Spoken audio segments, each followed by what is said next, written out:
tentang judul ceramahnya itu, inilah hari emasmu. Saya sedang membahas tentang hari yang kita masih hidup, kayak sekarang. Hari ini sekarang kita hidup, hari Selasa ini, ya, di tanggal ini, di jam ini, inilah hari emas kita. Ini waktu emas kita. Karena Allah masih memberikan kita peluang untuk menambah amal soleh. Kalau kita punya amal soleh yang lalu, sekarang masih ada kesempatan untuk menambahnya. Dengan zikir, dengan doa, dengan istighfar, dengan sedekah, dengan sholat, dengan bakti sama orang tua, silaturahim keluarga, jemaah orang sakit, tambah. Segera kerjakan. Dan juga menjauhi atau bertobat dari dosa-dosa. Kalau kita punya masalah dosa, segera bertobat. Detik ini kesempatannya. Karena orang kalau sudah meninggal dunia, tidak bisa lagi menambah satu amal soleh dari diri dia. Kalau orang lain yang tambahkan mungkin karena istighfar anaknya, karena sedekah jariah tadi saya bilang, atau ilmu bermanfaat yang dia disebarluaskan mungkin ya. Tapi dari dia sendiri sudah nggak bisa, karena dia sudah mati. Maka kesempatan emas bertaubat. Agar dosa-dosa kita dimaafkan dan tidak dihisap oleh Allah SWT. Ini hari emas. Jangan disia-siakan. Jangan terus terlalaikan. Makanya Abdullah bin Umar radhiyallahu anhu berkata, kalau kalian tiba di pagi hari jangan tunggu sore. Jangan bilang, oh saya masih panjang umurnya, masih bisa hidup. Mungkin sebentar sebelum sore sudah meninggal. Maka sekarang segera beramal untuk tambah ya kuantitas dan kualitas daripada ibadah kita supaya di buku amal bertambah, dan segera beristighfar, bertobat kalau punya dosa-dosa di masa lalu supaya tidak dihisap oleh Allah Subhanahu wa taala. Dan kalau kalian tiba sore hari jangan tunggu pagi. Enggak ada jaminan kita bisa hidup besok pagi. Toh semua juga pasti akan meninggal, sehat atau sakit, tua atau muda, kuat atau lemah, kaya atau miskin, laki-laki perempuan, semua akan meninggal dunia. Berapa banyak anak lebih dulu meninggal dari orang tuanya? Berapa banyak juga orang tua meninggal sebelum anaknya? Berapa banyak saudara meninggal sebelum saudaranya? Berapa banyak meninggalnya murid sebelum gurunya? Ada juga guru sebelum muridnya, tetangga sebelum tetangga, dan seterusnya. Semua kita Bapak Ibu sekalian, ini bukan menakut-nakuti, tapi semua kita ini sedang berjalan ke liang lahatnya masing-masing. Kalau kita ilustrasikan, semuanya kita lagi jalan, di depan kita ada liang lahat, tinggal siapa yang lebih dekat yang lain lalu meninggal lebih dulu. Toh semua juga akan meninggal dunia. Makanya Allah pastikan kullu nafsin za'iqatul maut. Semua jiwa itu akan meninggal dunia. Beruntunglah orang yang faham ini. Dia buka mata dia, ya dia belalakan matanya, dia renungi dengan, dia fikirkan dengan pikiran akal sehatnya, dia renungi dengan hatinya kalau ini akan terjadi. Maka dia hati-hati. Dia maksimalkan amal soleh dan dia tinggalkan semua jenis dosa. Selesai. Itu aja. Karena tujuan kita diciptakan memang untuk mengabdi kepada Allah Subhanahu wa taala. Sebagaimana sudah kita tahu, dasar hukumnya adalah surah Az-Zariyat, surah nomor 51 ayat 56. Wa ma khalaqtul jinna wal insa illa liya'budun. Surah Az-Zariyat surah nomor 51 ayat 56. Dan aku tidak menciptakan jin dan manusia. Bapak Ibu, kita semua yang ada di sini ada tujuannya. Allah tidak ciptakan kita di sini lahir, punya orang tua, bisa menghirup oksigen, pakai air, ya, diberikan rezeki pakaian, makanan, minuman segala macam, kecuali untuk mengabdi kepada Allah. Memang kita ini untuk sholat, untuk puasa, untuk baca Quran, untuk zikir, memang untuk itu. Bukan untuk melanggar, bukan untuk berzina, bukan untuk menipu, bukan untuk riba, bukan untuk mengganggu orang, bukan. Sampai melakukan pelanggaran tersebut, maka ada konsekuensi hukuman yang datang di dunia sebelum menuju ke alam barzah, sebelum menuju ke akhirat. Harus hati-hati. Ya. Jangan pernah buat masalah dengan orang lain. Hati-hati. Tidak usah. Kalau orang lain benci kita, biarin. Kalau kita membuat masalah sama orang lain sehingga ada hak orang lain pada diri kita, jangan. Nanti berat. Di akhirat tidak bisa lagi negosiasi dengan rupiah. Gak ada lagi rupiah. Sudah gak berlaku kalau kiamat terjadi. Gak ada dolar, gak ada euro, gak ada real. Gak bisa. Sekarang di dunia ini, kata Nabi SAW, siapa yang punya masalah dengan saudara di dunia, selesaikan sekarang. Sebelum datang hari tidak ada manfaatnya dirham dan dinar. Maka para sahabat mengatakan, ya Rasulullah, lalu apa nanti di sana? Di akhirat. Kata Nabi SAW, amal solehmu dibagi kepadanya, orang yang menuntut, atau dosa-dosa mereka engkau yang pikul. Gak ada lagi yang lain. Kan rugi banget. Kita yang sholat 50 tahun, 40 tahun, orang lain yang nikmati nanti di akhirat. Hanya kenapa? Hanya kena gosipin dia. Hanya kena fitnah dia. Hanya kena manipulasi data mengambil haknya dia. Untuk apa? Sementara kita di dunia Bapak Ibu sekalian punya kapasitas. Ya. Berapa banyak sih, berapa piring sih kita harus makan? Satu piring nasi sama lauk cukup. Kapasitasnya itu. 2 piring udah kenyang banget. Lalu ngapain mau ngambil haknya orang lain? Kan gitu kapasitas kita. Allah buat mulut kita sekecil ini. Cuma masuk 1-2 sendok. 3 sendok sudah gak bisa ngomong kita. Sulit, bisa keselak kalau menelannya. Kenapa harus mengambil hak orang lain? Bapak Ibu tidur berapa sih yang dibutuhkan tempat tidur? 1 sofa. 1 kali 2 meter. Mirip liang lahat kita. Orang kalau punya ranjang king size 2 kali 2 itu sudah luar biasa besarnya. Udah sangat longgar buat dia sama istri, mungkin sama anaknya juga bisa tidur di situ. Untuk apa ngambil tanahnya orang? Mau diapain tanah berhektar-hektar hasil curian itu? Hanya akan jadi masalah buat dia. Toh juga dia meninggal gak dibawa gitu kan.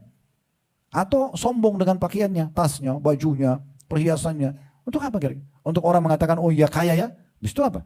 Pujian orang buat kita tambah gemuk, tambah sehat. Kan? Terus apa yang mau dikejar gitu? Hanya untuk lisan orang, panjang lisannya. Oh kamu cantik, oh kamu gagah, oh kamu pintar, kamu. Terus habis itu apa?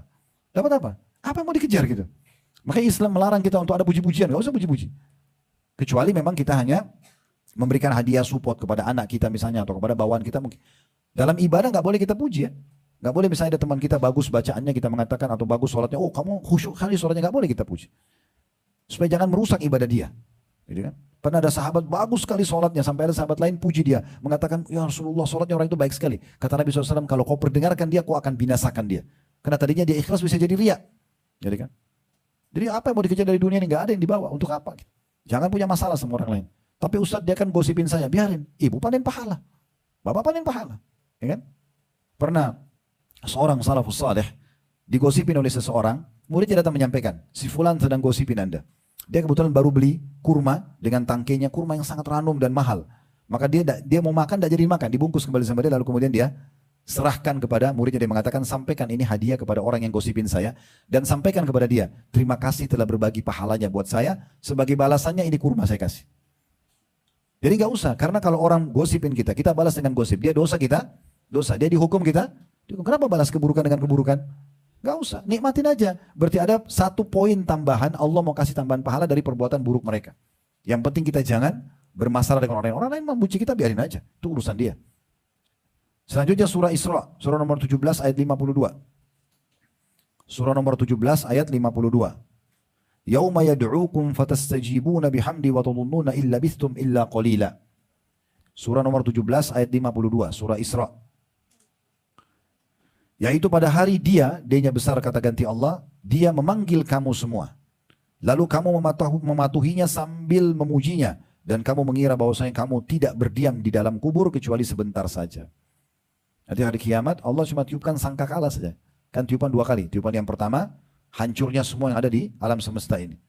Setelah hancur semuanya, dalam sebuah riwayat Bukhari, Allah Azza wa Jalla akan berfirman, mana raja-raja dunia? Ya, akulah raja yang sebenarnya. Pada itu semua sudah binasa, nggak ada lagi. Kemudian setelah itu ditiup sangkakala yang kedua, dibangkitkan semua dari kuburan ini, siapapun yang sudah meninggal dan wafat. Semuanya dibangkitkan ya. Kata Nabi SAW, bahkan Allah akan membangkitkan domba, dan Allah akan menghakimi dua domba yang saling tanduk satu sama yang lain. Semua akan dihakimi pada hari itu. Maka hati-hati Bapak Ibu sekalian, usahakan kita dibangkitkan, tidak ada musuh. Jangan musuh. Saya sering menasihati diri saya dan juga Bapak Ibu sekalian, ingat, pegangin jadi prinsip hidup ini. Meninggal ini kita tuh akan mati nanti, maka menuju ke akhirat, menuju ke kuburan, bawa dua hal dan jangan bawa dua hal. Bawa dua hal ini apa? Amal soleh dan teman soleh. Sibuk dari amal soleh ke amal soleh. Dan teman-teman kita semuanya yang baik-baik. Nanti kalau amal kita kurang, mereka bisa bantu kita kalau mereka lolos. Itu yang kita sibuk. Dari amal soleh yang lain. Zikir yang lain, apalagi nih. Doa yang lain apalagi. Sedekah apalagi. Silaturahim apa yang mana lagi. Jenguk orang sakit yang siapa lagi. Dan seterusnya. Dan juga teman-teman baik semuanya yang selalu mengingatkan kita, ayo sholat malam yuk, ayo puasa besok Senin Kamis, ini Ayyamul Bid, ini dan seterusnya. Itu pengajian di sana selalu dengan lingkungan itu. Itu yang kita bawa menuju ke akhirat, amal soleh dan teman-teman yang baik. Kemudian jangan bawa dua hal, jangan bawa dosa dan jangan bawa musuh. Jangan sibuk dari dosa ke dosa tidak taubat dan selalu ada musuhnya. Setiap hari pertama buka WA atau kirim ke grup share, sudah tahu belum? Sudah tahu apa? Sudah tahu si fulan cerai sama suaminya, sudah tahu pembantunya dia lari dari rumah kah, sudah tahu anaknya nakal kah, sibuk dengan aibnya orang. Ini menyiapkan musuh namanya. Ini menyiapkan musuh. Kalau hari ini satu, kalau dia lakukan selama 10 tahun, berapa banyak musuhnya nanti? Habis semua amal soleh dia percuma. Itu yang Nabi SAW sebutkan tentang orang yang bangkrut pada hari kiamat. Udah, gak usah buka pintu itu lagi, cukup. Bapak Ibu sekalian, dan saya sering sampaikan juga di pengajian-pengajian kami, kalau kita belajar seperti ini sekarang, di saat inilah Allah ingin menyampaikan informasi ini kepada kita, di saat ini ke depan kita perbaiki. Kita tidak bicara masa lalu. Lalu kalau ada salah sudah selesai, sekarang tutup, udah cukup. Allah sampaikan ke telinga Bapak Ibu siang ini, berarti siang ini mulai ke depan perbaiki semua. Gak ada lagi gosip, gak ada lagi fitnah, gak ada lagi buka pintu-pintu dosa, cukup, tutup, selesai. Dan pastikan kalau kita membuka pintu-pintu amal soleh akan datang ketenangan jiwa, rezeki akan melimpah. Coba resepnya. Tidak usah lagi buka pintu-pintu dosa, apalagi berhubungan dengan manusia. Ya, ini bahaya sekali. Menikmati haknya orang lain atau merusak citra orang lain, ini bahaya sekali. Ya.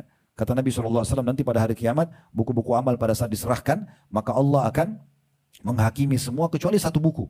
Allah tidak akan ikut campur sampai pemiliknya memaafkan, yaitu yang berhubungan dengan sesama manusia. Kita pernah pukul orang, kita pernah gosipin orang, pernah sakitin hati dia, pernah mengambil haknya. Ini Allah tidak akan ikut campur. Sampai pemilik haknya memaafkan. Dan kira-kira di akhirat, pada saat orang sudah lihat neraka depan matanya, dia masih mau memaafkan? Udah nggak mau, dia paling oke, kasih pahalanya.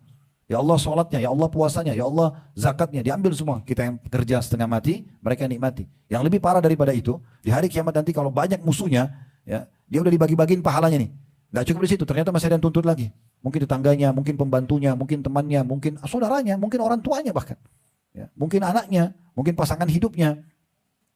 Maka nanti kalau tidak cukup pahalanya dibagi untuk menebus itu, maka akan diambil dosanya mereka ditimpahkan kepada dia. Mereka yang berzina kita yang dihukum, mereka yang riba kita yang dihukum. Kan berat sekali.